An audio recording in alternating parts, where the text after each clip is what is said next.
really, it's very sensitive. The newest museum in the Americas, the new Whitney Museum of American Art in New York City. The new Whitney is a reimagined museum, a brand new museum built for the 21st century. After 45 years on Manhattan's Upper East Side, the Whitney moved downtown.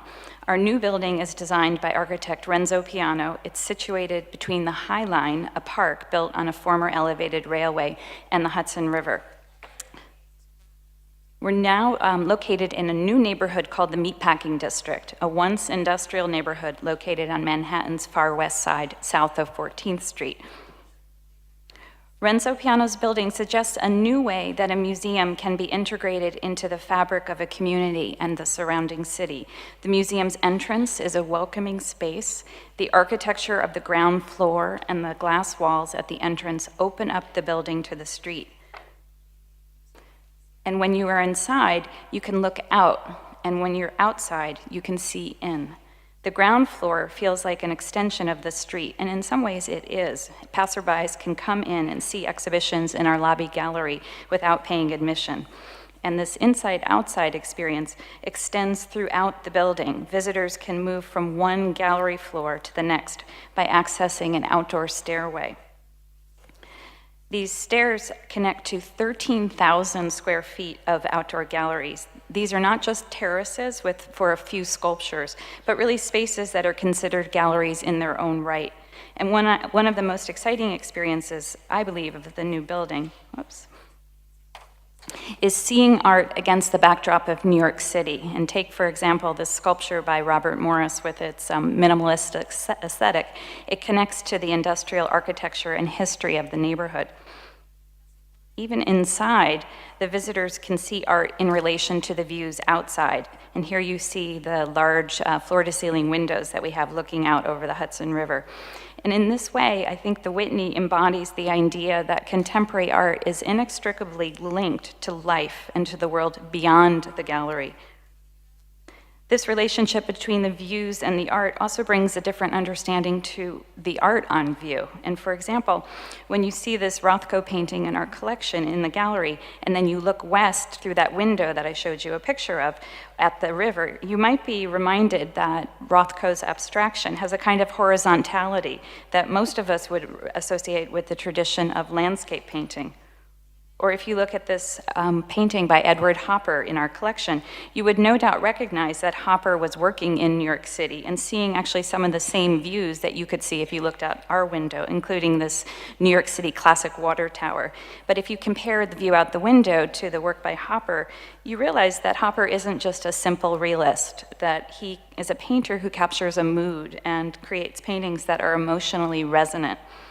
Or looking at the Empire State Building, from our outdoor stairs, you can appreciate how Andy Warhol's Empire turns the Empire State Building into a quintessential celebrity superstar, underscoring just how iconic and singular New York's Empire State Building is, showing us something that was kind of there all along, but that we had failed to recognize. For the Whitney's education team, the qualities of the new building, its transparency, its welcoming spaces, and the outdoor areas have a parallel in our methodological approach. Like Piano's architecture, our programs aim to remove barriers, whether economic, social, sensory, or linguistic, that have historically prevented some audiences from accessing all that the Whitney has to offer. Our goal is to make the Whitney an essential resource and community anchor for this new neighborhood and our evolving downtown neighborhood. And above all, we didn't want our community to see us like that giant spaceship that just one day landed at the base of the High Line and opened its doors.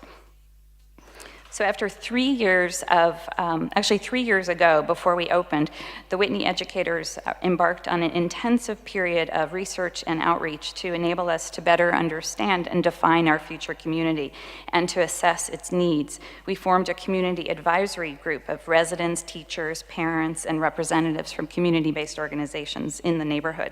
And this network met regularly to engage in a series of conversations about the Whitney's role in the new neighborhood.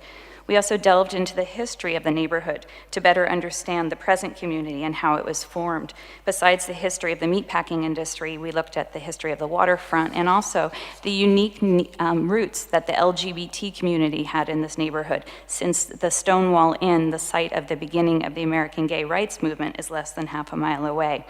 We mapped where the schools were in our community, and you can see first looking at schools within walking distance, and then a short bus ride or subway ride away, and then looking back how the subway lines connected us to different parts of Brooklyn, to areas of the city lacking in access to cultural organizations or museums.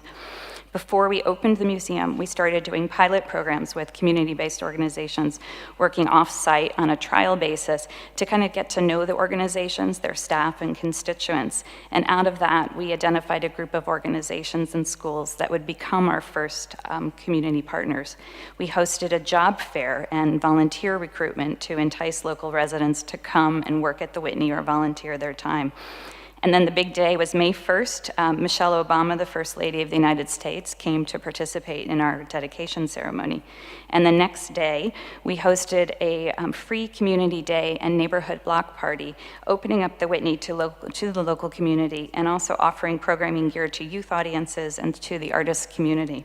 Inside the building, we conducted Welcome to the Whitney tours that day and then for several weeks following, recognizing at that early point in our history, every visitor was a first-time visitor, and orienting and welcoming our audience would be a big priority. The first school groups to visit were our local neighborhood schools, the same schools that we identified in our mapping exercise. And the kids that came through the door were the very same kids who had been watching the Whitney being built and with whom we had been working for several years already. In the first weeks post-opening, we organized special events to welcome families, New York City teens, low-income seniors, and community organizations with whom we had worked over the past years. All of our new programs and expanded programs downtown emphatically, and I think creatively, answered the same questions we asked at the beginning of our planning process. What can a museum do for a community? And how can the Whitney be a museum for New York City? Thank you.